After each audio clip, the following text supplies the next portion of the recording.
Animal Rescue by Shevchenko, Keefe Westby, Nielson, and Rebekah Imadani.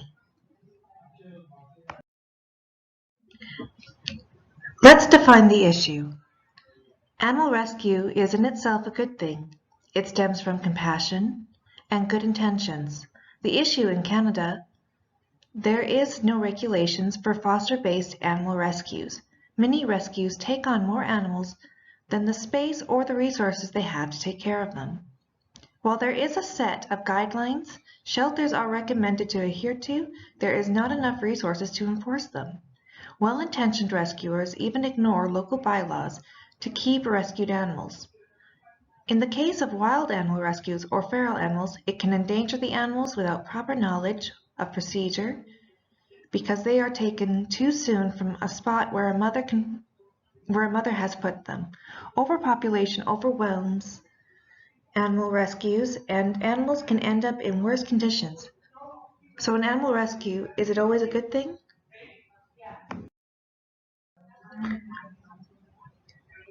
In this slide, you can see this sign. It says, if you are here for animal turn-in, please consider coming back at a later time. We're extremely over capacity. The capacity levels in which this particular animal shelter is at only 150 dogs and 50 cats. That is what they are equipped for. But at current levels, there are 254 dogs and 242 cats. This became a very big problem for the Harris County Animal Shelter. And this is a problem that faces many more animal shelters today. The arguments for are it provides a good home for unwanted and abused animals. Animal rescues such as PETA take in frightened, sick, and injured animals. Here they receive treatment or a peaceful end to their suffering. Their living quarters are kept clean and dry. Workers at these animal rescues never turn away animals in need and give careful consideration to each animal's special needs and emotions. Argument 4 continued. It also promotes safety for animals. Animal shelters work carefully with rescue groups because shelters often have difficulty placing otherwise healthy and pet-worthy animals. They would usually rather have an animal placed in a home than a euthanized shelter that may run out of room. Therefore, rescue groups can often find volunteers with space in their homes for temporary placement. Some organizations, such as Old Dog Haven, work with older animals whose age would likely cause them to be euthanized in county pounds. It also gives opportunity for a family to find their forever pet. Most animal rescues will do a thorough background check to ensure adoptees are financially set and are good-hearted people. They will check vet records, ask neighbors, and see if you are an overall good fit. As well as thorough, most rescue agencies, the animals are usually spayed and neutered and their vaccinations are up to date. Working in an animal rescue is therapeutic. Being an animal rescue volunteer is good for your emotional, physical, and mental health. It is scientifically proven that spending copious amounts of time with animals will help lower your stress levels and blood pressure. It will also keep you active. The argument against. The main problem with people rescuing animals is that they don't have proper resources. Many of the animals being rescued are puppies and kittens. The people who think they are rescuing them are really harming them.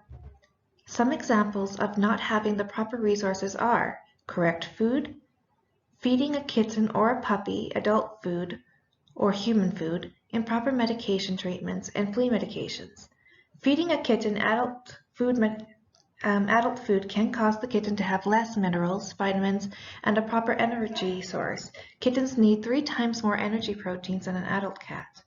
When a kitten reaches the maturity of 1 year old, they can start being switched onto adult food.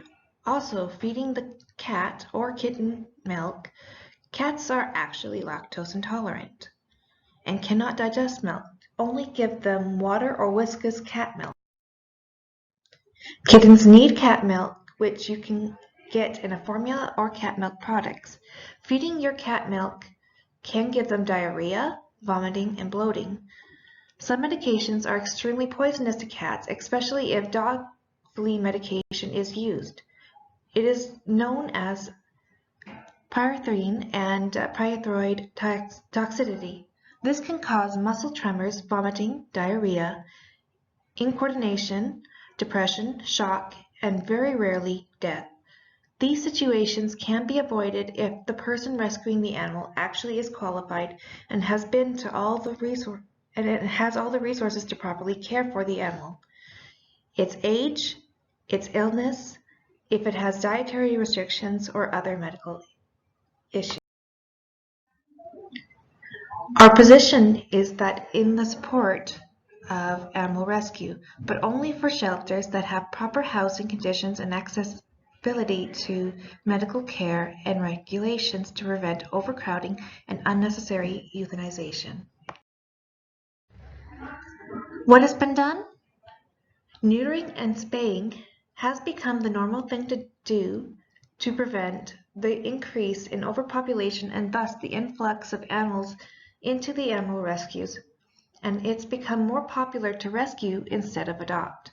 New bylaws are being discussed to address home breeders, and many large corporations like PetSmart are adopting out animals from the local RSPCA and animal control. Our plan of action is to spread awareness to what organizations people should adopt from and to encourage more people to consider adopting from a shelter. By encouraging people to adopt from a shelter over a breeder, it will help resolve the overpopulation problems in shelters. Our problem: regulations to prevent overcrowding. Strategies to reach a better outcome: don't intentionally breed your pet, spay and neuter your pet, be a reasonable pet owner, organize supplies drives to help animal shelters care for homeless pets until they can find them a home. Outcome measurement. Spread the word. Inform your community of the overcrowded crisis, and make sure that your friends and family are aware of the crisis and how their personal actions can help solve or contribute to the problem. Consequences for unsuccessful completion: homelessness. Most unwanted animals will end up living in a sad, lonely, rough life on the streets. What can we do about animal rescues? Educating the public about the issues that many animal rescues are struggling with and how the public can help. Strategies to reach a better outcome. Create a website with information on local pet shelters, contact numbers, and a pamphlet of challenges animal shelters are facing, such as overcrowding, euthanization, and proper health care. Outcome measurement, better regulations to start a rescue, and quarterly health inspections accountable to your local RSPCA would improve things. Consequences for unsuccessful completion: euthanization will increase and more animals will become homeless.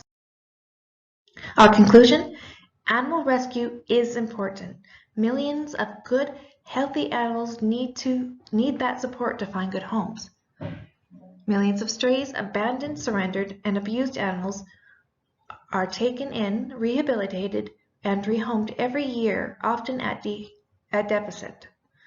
These animals would not receive the same attention if all organizations were government run. However, compassion can overtake our capacity to carry out all that is required in animal rescue. That is why it is important to know the limits of an organization. Overcrowding and overwhelmed staff with not enough financial aid or resources can be a detriment to the animals that they are trying to save. Issues like unsanitary environments, improper health care, or needing to euthanize to make room need to be addressed. Better regulations to start a rescue or quarterly health inspections accountable to your local RSPCA would improve things. However, people need to first be aware of the issue, why it is important, what local resources are in their area, what they can do to help, and be aware of the good and bad sides to look for before supporting the wrong rescue. The more people get involved and are educated, the more people can move those regulations into place in the future.